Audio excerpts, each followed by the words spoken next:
Hello, petit tips émotion, un gros basique, mais c'est toujours bon de se le rappeler. On a l'impression qu'il y a des bonnes émotions parce qu'elles sont agréables à vivre et des mauvaises émotions parce qu'elles sont désagréables à vivre. Et du coup, on a tendance en fait à privilégier les bonnes émotions et à chercher en fait l'état de satisfaction, par exemple de la joie. Au détriment de certaines émotions, par exemple comme la peur ou la colère. Et pour autant, en fait, on se prive de certains messages émotionnels qui sont essentiels. Et quelque chose que je vois beaucoup dans le monde du développement spirituel ou du développement personnel, c'est la qualification négative en fait de la colère. Alors dans les trucs qui me font vraiment marrer, il y a la colère abaisse ton niveau vibratoire, la colère c'est se faire du mal à soi-même, etc. Ce qui dans l'absolu est peut-être vrai, mais c'est pas non plus complètement vrai, et c'est possiblement aussi peut-être un peu faux. Alors pourquoi je dis ça? Tout simplement parce que la colère, c'est une émotion qui apparaît quand on a un ressenti d'injustice, de manque de respect. Et donc de façon générale, quand on est en colère, on a l'impression en fait d'avoir été biaisé, d'avoir été intrusé, d'avoir été privé de son pouvoir personnel sur un sujet ou sur un autre, d'avoir été catégorisé, diminué, etc. Ça va dépendre de tout le contexte de ton sujet en question. Mais de manière générale, la colère, c'est toujours lié à un sentiment d'injustice, une frustration en fait, d'avoir l'impression qu'on ne reçoit pas le respect ou la considération qui devrait arriver dans cette situation. Et du coup, il y a toujours un sentiment en fait d'être mal perçu, mal compris ou mal pris en compte. Ce message-là, donc la colère, en fait, elle vient t'indiquer que quelque chose de précieux pour toi, un besoin par exemple, une valeur, n'a pas été considéré correctement par l'autre, le monde extérieur, la situation, le contexte, etc. Et du coup, pourquoi c'est important en fait d'accepter d'être en colère et de pas refouler sa colère? Alors déjà, refouler sa colère, ça ne marche pas. Ça apporte plein de problèmes et surtout sur le long terme, ça creuse un sillon qui est le sillon de l'autodestruction, l'autosabotage, l'autodépréciation. Et puis être en colère, en fait, c'est juste s'autoriser l'affirmation et le positionnement nécessaire pour reposer ses limites, réexprimer ses attentes, ses besoins, etc. Quand on s'affirme et qu'on est en colère et qu'on dit non, en fait, cette situation n'est pas acceptable pour moi, j'aimerais plutôt que ça se passe comme ça, comme ça et comme ça, dans l'absolu, l'autre, il peut toujours se positionner et dire non. Il peut ne pas être d'accord. C'est pas parce qu'on répond à une colère et qu'on s'affirme que l'autre, il va se soumettre et s'écraser pour nous donner raison.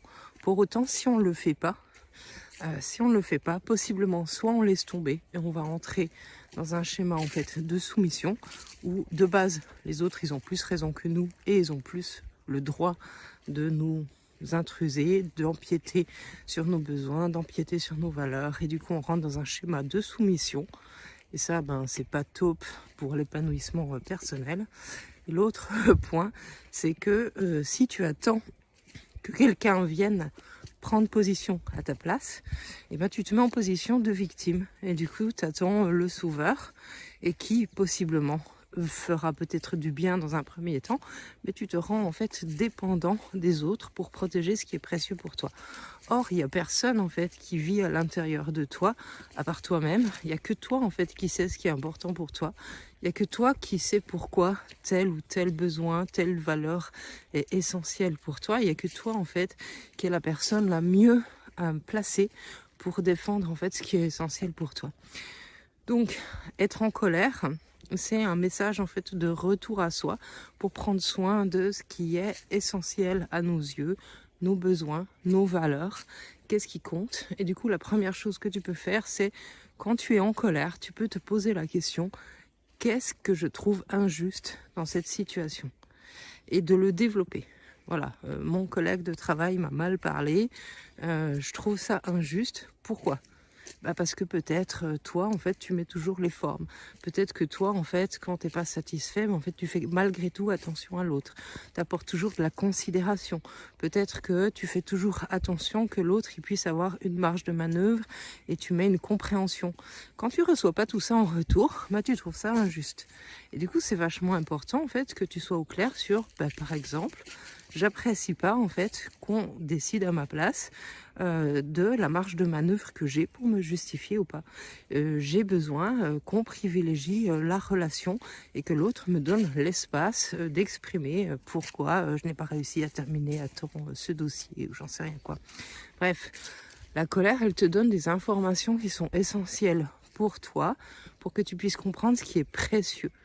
Souvent, l'image que j'utilise en stage ou en coaching pour aider les gens à visualiser la situation, c'est que ce qui est précieux pour toi, c'est comme un trésor. Et du coup, tous les trésors du monde, ils sont toujours protégés. Que ce soit actuellement dans des grandes banques avec des niveaux de sécurité impressionnants, ou que ce soit avec un garde, un dragon, une muraille ou ce que tu veux, un trésor, on le protège. Pourquoi ? Parce que c'est précieux. Donc en fait, ton job à toi, c'est de laisser ton guerrier, ta colère, protéger en fait ce qui est précieux pour toi. Pourtant, en fait, si tu laisses ta colère en automatique de être agressive par exemple, en fait tu comprends pas qu'est-ce qui constitue ton trésor. Donc la première étape, c'est vraiment en fait de comprendre et de faire le point sur tes besoins, sur ce que tu as qui est important et que tu ne donnes pas de considération. Tu vois par exemple un grand classique chez les parents, c'est d'avoir des enfants qui grandissent et quand ils sont petits, c'est normal qu'on réponde à leurs besoins très rapidement. Et quand ils deviennent plus grands en âge, eh bien, tu as besoin de récupérer de l'espace personnel et de les laisser patienter un peu plus ou de leur apprendre à être un peu plus autonomes dans certaines situations. Si tu clarifies pas que tu as un besoin accru de pouvoir être seul sans être interrompu par tes enfants, que tu as besoin de ce calme mental parce que quand on t'appelle maman ou papa toutes les 30 secondes, tu n'arrives même pas à penser. Et en fait, si tu peux pas le formuler en disant « Ok les enfants, en fait, vous êtes grands et pour la majorité des choses, si vous réfléchissez un petit peu, vous allez trouver la solution tout seul. Et si vous n'arrivez pas avec ça, vous pouvez venir me chercher. Mais papa, maman a besoin en fait d'un peu plus de calme. » En fait, quand tu verbalises ce que tu as besoin, tu n'as plus besoin de te mettre en colère. Surtout si l'autre, il est dans une relation d'amour avec toi, il n'a aucune raison de te défoncer tes besoins et tes valeurs juste comme ça pour le fun. La grande majorité du temps, quand il y a un problème, c'est juste qu'on n'a pas pris la responsabilité en fait d'exprimer ce dont on avait besoin, quelles sont nos attentes, et tout simplement parce qu'on n'a pas fait le job en fait de le clarifier. Donc ce processus, c'est pas un processus que tu fais une fois, genre c'est bon, j'ai fait le bilan sur mes besoins et sur mes valeurs et maintenant je suis au clair et je vais pouvoir formuler clairement mes attentes et repositionner mes limites et ça bougera pas. Non, parce que tu es quelqu'un qui change, tu es un processus, tu es un être en évolution et du coup ces choses-là, en fait elles changent d'un jour à l'autre. Par exemple, avec les gosses, quand tu as bien dormi, tu as de la patience. Et quand il te manque une grosse nuit de sommeil, en fait, le moindre truc va t'irriter hyper vite. Et du coup, ça, il faut pouvoir en tenir compte et te dire, ok les enfants, ce matin, en fait, maman, elle n'a pas du tout dormi. Et du coup, je vais pas avoir beaucoup de patience. Donc, s'il vous plaît, c'est pas la peine de m'appeler 50 fois maman. Une fois suffira, j'ai compris que vous me demandez. Sinon, ça va juste m'exaspérer et je risque de devenir agressive avec vous. Voilà, en fait, tu poses le mode d'emploi. Et du coup, si chaque être humain s'applique à se responsabiliser de comment il fonctionne et de transmettre le mode d'emploi à l'autre en disant telle chose est précieuse pour moi, s'il te plaît, fais attention à ça, dans tel contexte, j'attends de toi tel fonctionnement. L'autre, il va pouvoir te dire, en fait, ouais, carrément, je vais le faire. Ou alors non, je trouve que c'est trop exigeant. Moi, je verrais plutôt ça comme option, etc. Et là, on a vraiment un vrai dialogue qui s'installe. Voilà sur la colère. Donc la première étape de la colère, en fait, c'est d'accepter qu'elle soit là.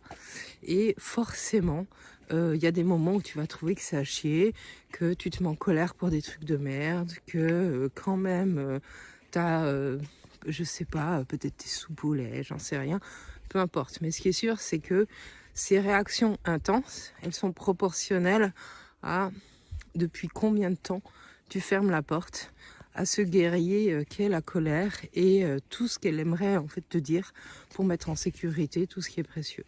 Donc plus tu vas faire l'exercice de clarifier, et donc ça va être difficile de le faire dans un premier temps avant que les choses se passent.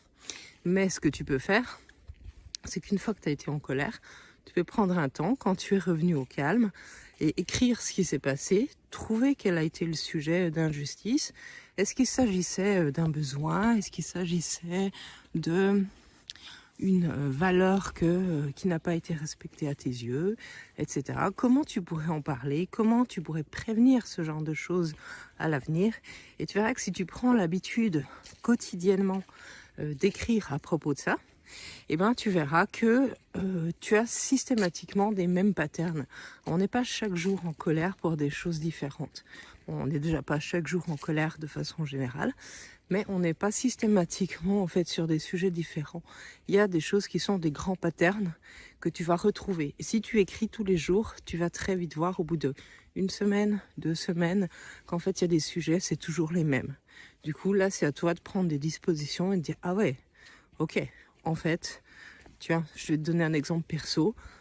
Ah oui, c'est vrai, en fait, depuis que mes enfants ont grandi, je leur ai jamais signifié de pas venir me parler quand je suis sous la douche et de toquer à la porte. Du coup, je prends jamais une douche tranquille, parce qu'il y en a toujours un qui passe et qui cherche son taille-crayon, son doudou, son truc, son... À partir du moment où je leur dis, en fait, les enfants, s'il n'y a pas un problème d'urgence vitale, j'ai le droit de prendre une douche tranquille. Donc quand je suis sous la douche, vous me lâchez la grappe. Voilà. Et, ah ouais, ok, d'accord. Parce que tu vois, toi, je te laisse tranquille quand tu es sous la douche. Je viens pas te demander où sont tes devoirs, où la feuille à signer. Bref. Donc c'est finalement quelque chose d'assez facile. Il suffit juste en fait que tu fasses le point sur où est-ce que tu en es. Et il n'y a pas besoin en fait de mettre de la culpabilité sur le fait que tu ne l'avais pas encore fait jusque-là, ou que c'est difficile à faire, ou que ça marche pas du premier coup. Tout simplement pourquoi? Parce que a priori, il n'y a pas grand monde aujourd'hui qui a reçu une éducation autour de la vie émotionnelle et de la gestion émotionnelle. Et donc ça, il va falloir se l'approprier par soi-même. Et du fait, comme quand on est autodidacte, les choses elles sont des fois plus challengeantes. Dis-toi que tu es aussi toi en train de vivre un processus autodidacte pour te réapproprier un lien positif avec tes émotions, et là en l'occurrence un lien cool avec ta colère.